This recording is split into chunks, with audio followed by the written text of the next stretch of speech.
baboy na may ASF, may dalang virus din po yun. At yung semilya po, sino po dito yung mga nagpapa-AI or nagpapa-borstat po ng ASF? Si Sir po. Kung yung, ay ng ASF.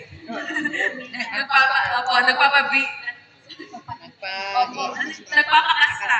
Ayan, nagpapakasta po ng nagpapakasta po ng mga baboy or mga inahin po nila.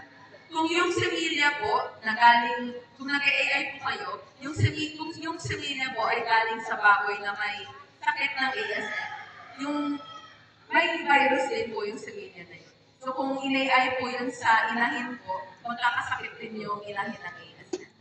So kung ikwento ko lang po, sa isang area po dito sa isang municipality or city po yan, dito po sa Negros Oriental, or sa Visayas po, yung isang borstat po, na service board, na ginagamit po nila, nagkasakit po ng ASF. Pero walang sintomas na pansin agad. At nakapagkasta pa po siya ng 3 inahin dun sa area nila. So sobrang bilis lang ng pagkalat ng ASF. Kasi yung utakal na yun, yung service board na may ASF pala, yung mga nakasta na inahin, nagkaroon din ng ASF. Tapos kalat-kalat na po yun. Nagkaroon na din po yung mga iba't ibang babuyan po ng ASF. So ganun po. Yung karne din po, yun, posible pa rin po may dalang ASF. Gano'ng katagal nga po ulit nananatili sa karne?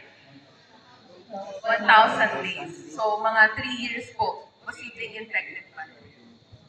At dito din po, pwede din po dumating yung ASF sa inyong mga baboyan sa pamamaraan po ng mga gamit, hayop, tao at sasakyan na kontaminado o may dala na virus, dala na sakit. So, kunwari po tayo, yun nga po yung mga baboy hindi naman lumilipad. Pero paano umabot yung ASF galing Africa papunta dito ng Pilipinas? Dahil din po sa atin. Pwede din po tayo yung magkalat ng sakit. Kung pumunta po kayo sa baboyan na nagkaroon po ng ASF, kung may natapakan po kayo ng mga dumi or dugo na may dalang ASF virus, didikit na po yan sa inyong mga sapatos, sa inyong kamay, sa inyong damit, at dala-dala nyo na po yun.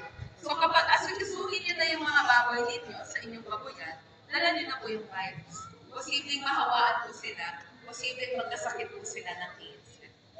So yun po, yung tao, mga bisita, kamay, damit, sapatos at tsinelas po natin, pati po yung mga sasakyan.